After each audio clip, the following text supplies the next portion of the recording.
Unimed Ceará, cuidar de você, esse é o plano. Cocalque, venha fazer parte do nosso time. Bora começar a semana com lucro? Chega mais! Vem pro fim de semana completão do Mix Mateus. Ó, tá cheio de ofertas. Vem pra Brisanet, é mais que rápida, é voada.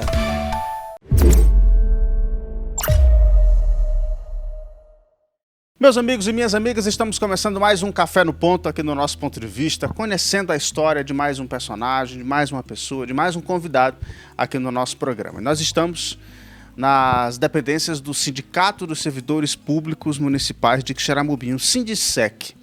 Nós viemos conversar com uma ex-presidente desse sindicato, mas também uma ex-diretora de escola, professora e que tem muita história para contar. A nossa convidada desta sexta-feira é nada mais, nada menos do que a minha querida amiga Edileia Melo. E aí, Edileia, tudo bem? Tudo bom, Elistênio. Prazer recebê-la aqui no nosso quadro, tá? Eu que me sinto assim bem agraciada e desde já agradeço, viu? Olha, desde que a gente pensou nesse quadro, eu sempre tive a vontade de conversar com a Edileia, porque falar um pouco sobre educação, Edileia, também falar um pouco sobre essa luta do sindicato aqui no município de Quixeramobim. Você foi uma das presidentes que, inclusive, foi na sua gestão que esse sindicato ganhou essa sede, enfim, e tem muito da sua luta aqui nesse espaço. Agora você já está se dedicando mais aos seus projetos pessoais, mas a primeira pergunta que eu faço é: a luta que você fez aqui pelo sindicato e pela luta dos servidores, valeu a pena? Lógico. É uma história assim muito bonita e que eu tenho muito orgulho na minha vida. A gente iniciou essa luta em 1991. De lá para cá eu sempre fiz parte, né, do quadro. E a gente iniciou, Elistênio, a luta sindical em Quixeramobim logo após a Constituição de 88. Né? A Constituição pregava que nenhum trabalhador poderia ganhar menos do que o salário mínimo. E na época as prefeituras eram recebiam muito pouco, né, do governo federal. E aí a gente encampou essa luta juntamente com a turma de Quixadá. Graça Costa, nossa companheira, criou a Promice em Quixadá, que é a Associação dos Professores Municipais do Ceará.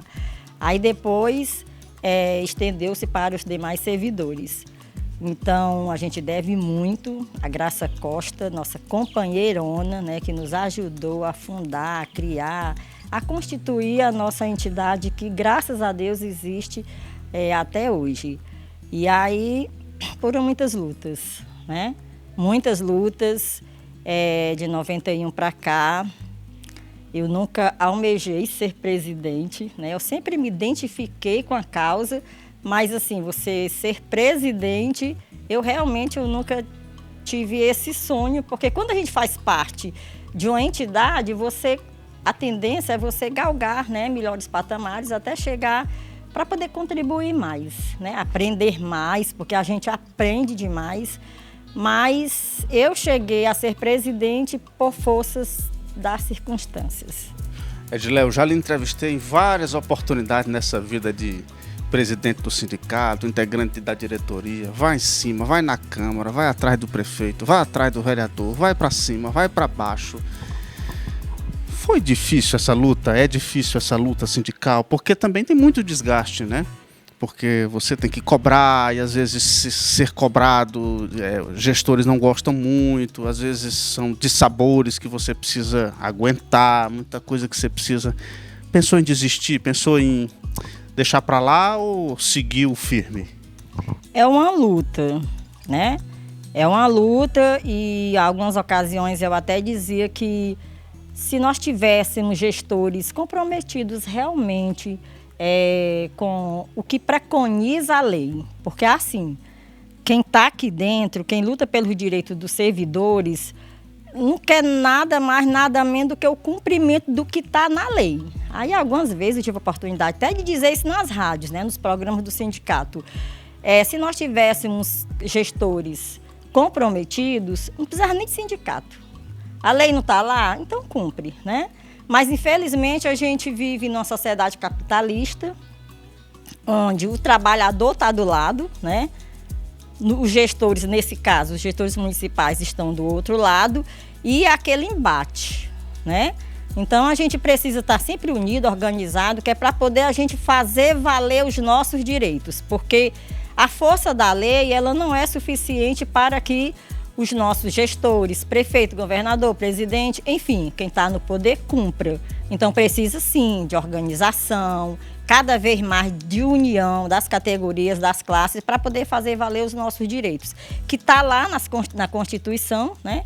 Está lá na lei orgânica municipal, está no nosso Estatuto do Servidor, está nas leis municipais, nas estaduais, nas federais, mas enfim, não é a força da lei que faz com que o gestor cumpra. Infelizmente, a gente tem que se organizar para poder correr atrás, né, do prejuízo. É verdade. Ô, Dirley, quando foi que surgiu essa ideia de entrar na área da educação, de ser professora, de lecionar? Como foi que começou isso na sua vida?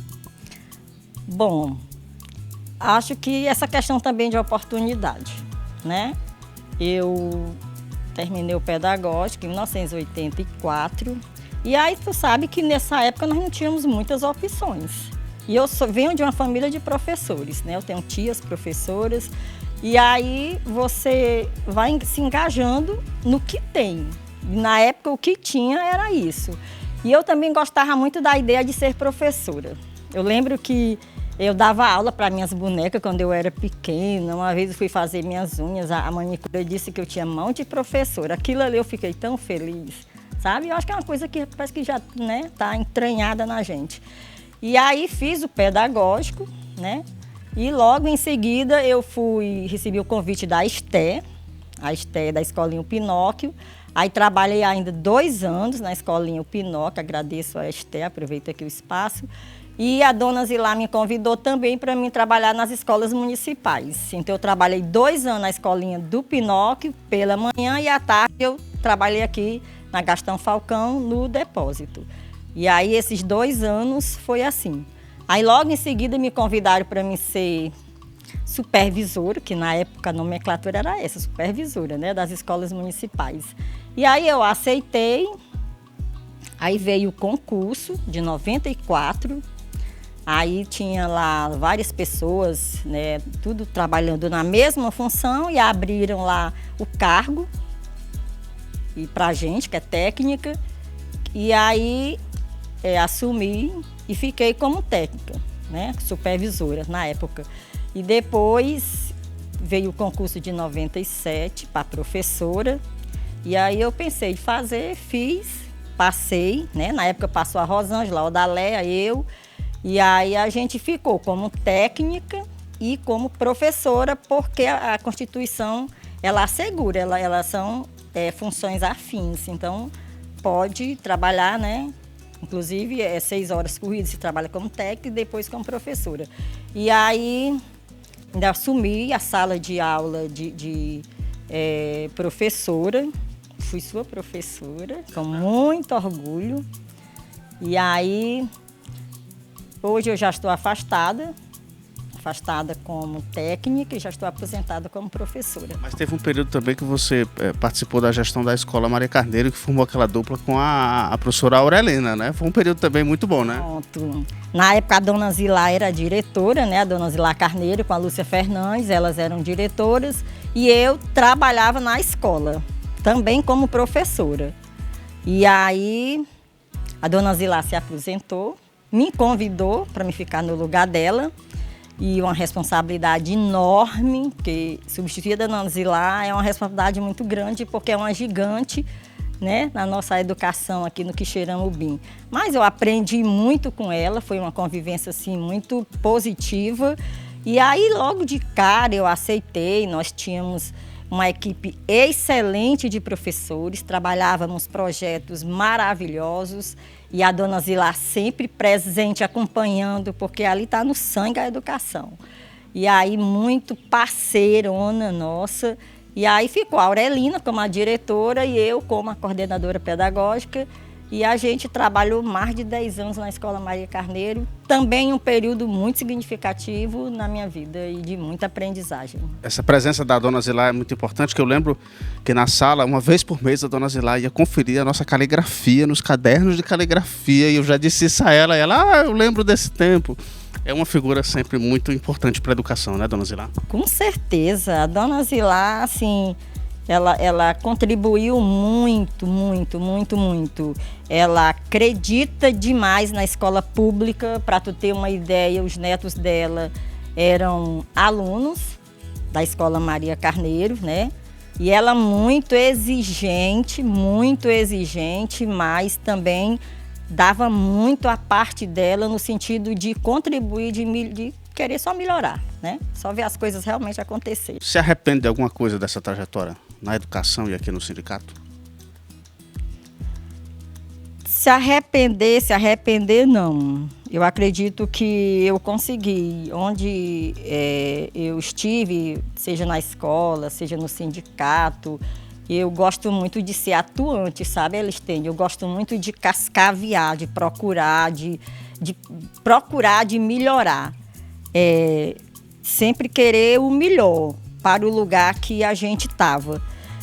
Eu lembro que na Escola Maria Carneiro a gente trabalhava com projetos que hoje tem alunos que passam por mim e dizem, mas Edilê, que projetos maravilhosos. A gente conseguia trazer Fausto Nilo para trabalhar projeto música. Hoje nós temos fotos ainda, né, do Fausto Nilo, projetos de esporte com as crianças, de teatro.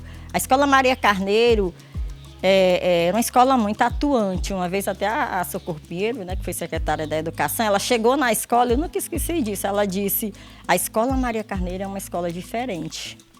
Mas é porque a gente trabalhava teatro, coral, tinha os projetos da biblioteca, esporte e música. Essa época de dengue, eram os alunos das quartas séries, que na época era quarta série, né? Eram de casa em casa, fazendo, conscientizando as pessoas da necessidade de cada um cuidar da sua casa. Nós fazíamos plantações assim na escola de frutas, né?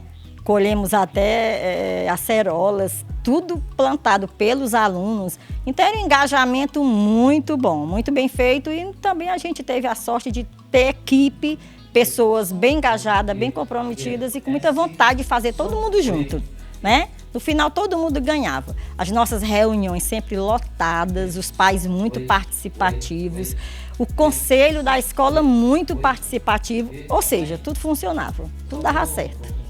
Tem saudade desse tempo? Eu tenho muita saudade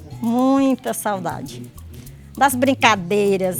O trabalho da gente, quando a gente gosta, se torna não trabalho, mas um lazer, né? A gente fazia passeios, ficava muito feliz quando as crianças aprendiam a ler e a escrever, mostrava os pais os desenvolvimentos das fases de cada criança. E chamava atenção, né? Lógico, como toda escola faz isso hoje. Mas é muito gostoso você ver resultados, né? Muito bom. Ainda rever os amigos daquela época? Sim. Aquela coisa que fica, né? Quando a gente vê, custa ver, porque cada qual tem seus projetos pessoais, cada qual tem sua casa, tem sua vida. Mas quando a gente vê, parece família, né? Aquele sentimento de família, porque foram muitos anos de convivência, né? Foram muitos momentos compartilhados, de desafios, mas também de muitas coisas boas. Edilé, se fosse para deixar um recado agora para quem está pensando e também seguir nessa carreira da educação, hoje são muitos os cursos de graduação aqui na cidade, também na região, que recado você deixa para as pessoas que estão nos assistindo agora? O recado que eu deixo é que vale a pena você trabalhar na escola pública, você estudar, né, compreender todo o processo e você procurar dar o melhor de si, né, porque você aprende muito, sabe? E a escola pública, tá aí os resultados do IDEB, né, e todos os resultados externos, mostra que vale a pena e trabalhar todos os desafios, porque são muitos, né? Mas que, se você tiver um bom projeto, uma boa equipe, né? E uma boa vontade, aí as coisas fluem, com certeza. Essa é a Edileia Mello, no nosso quadro especial Café no Ponto, nesta sexta-feira. Até a próxima semana.